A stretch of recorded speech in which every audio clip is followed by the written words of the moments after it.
What's going on, guys? Welcome back to another episode of Lockdown Coverage. If you guys are new to the channel, my name is Daniel. On today's episode, I'm going to be doing a Miami Dolphins reoccurring segment. There was some news that broke for the Miami Dolphins a few days ago. I'm going to be doing that. I'm going to be getting down to the NFL season and the NFL and NFLPA's approval to start training camp on time for the Dolphins and what that actually means.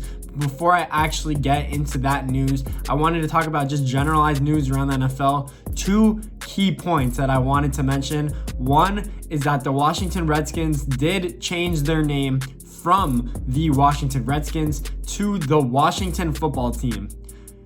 I'm going to tell you first that Washington took the most hate probably I've ever seen for any name change of all time, even like the worst uniforms of all time. I've never seen so much hate on the name. Even Chase Young and players like Landon Collins were actually posting pictures on Instagram, and all of the comments were awful. They were all mocking the name. Obviously, they don't have a name. That is why people are laughing at it.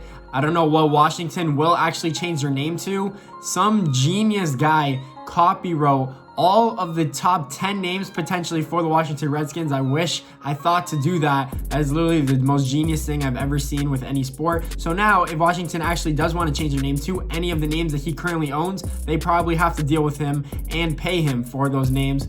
Genius plan, genius. But anyways, Washington did change their uniforms as well.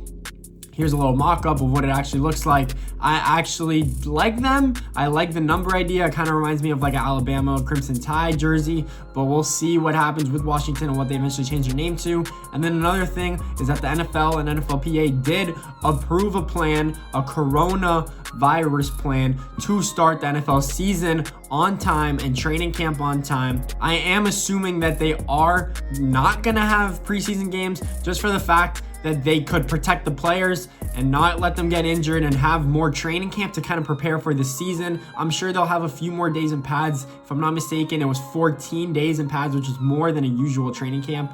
So I actually am super excited for the NFL season to start and what this all means for the Miami Dolphins. I'll actually get into it. Two key points that I wanted to make for the Dolphins is that we did sign two more players of our 2020 draft class.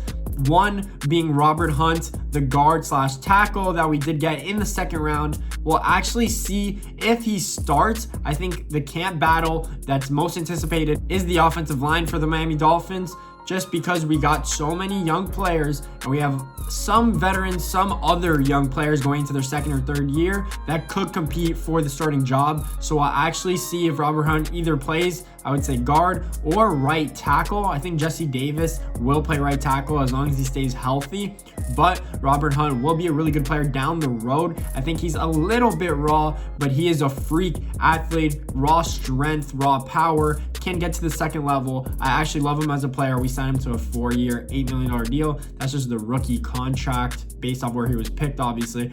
And then the other rookie that we did get signed was Noah Igbinoghene. Yes, Noah Igbinoghene, the player that is potentially going to make our secondary top 3 in the league if he does perform above average, in my opinion. It is really hard for a rookie cornerback to perform really well, but he's not going to be given that many responsibilities because he's potentially going to be getting the slot because Xavier Howard and Byron Jones will both be on the boundaries.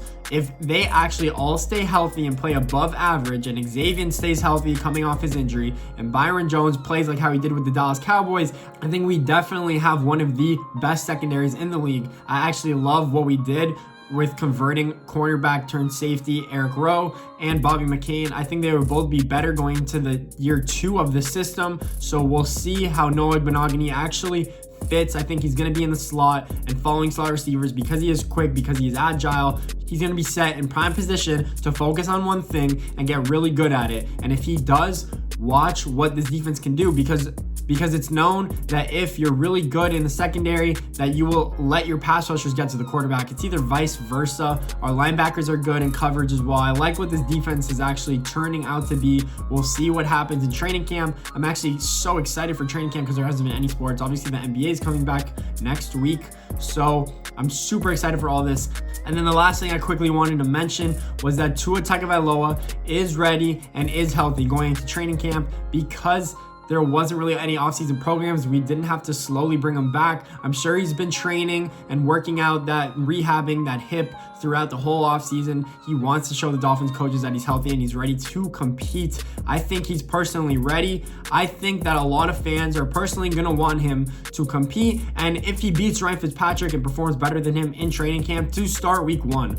I am still to the notion, and if you guys have watched this channel, you guys know that I don't want Tua starting until after about week 8, halfway through the season. I don't want him starting. I want him getting the playbook down. I want him knowing where his checkdowns and his first reads and hot routes are. Without that, I don't think he should start. I don't want him scrambling around. If Ryan Fitzpatrick is getting sacked 4 times a game, do not throw him into the fire, because our offensive line is going to be raw, and we're potentially going to have 3 rookies and a second-year player and Jesse Davis, who's about an average right tackle. So we'll see what happens actually with the offensive line, and if they perform really well, maybe I'll say, okay, you could throw Tua in earlier. But if they're performing really well, Ryan Fitzpatrick knows his scheme and knows our offensive coordinator scheme so well that he will potentially do just as good as Tua was if he was in the game. So we'll actually see what happens. I'm very interested for training camp, like I mentioned, but that is my Dolphins news. It is still a little bit dry, but now that training camp's around the corner, I'm super excited for football. It's officially back. The season's officially back. They have the COVID tests. It was a lot of questions as to whether players wanted to opt out and if they were going to get paid, or if they got sick, let's say, and they wanted to opt out halfway through the season. How is it going to work? Are they still going to get paid? What happens if majority of the team gets quarantined? Blah, blah, blah. They should have got all these rules down a month ago, and then based off how the coronavirus situation is going on, they could adjust it on that. But of course, they're late, and they had all the time to adjust, and they didn't do it, and they waited till last second, but they actually got it done, which I'm not surprised in, because they do want an NFL season. So if you guys like this video, please make sure to leave a thumbs up and subscribe. More videos like this to come. Thanks for watching, guys.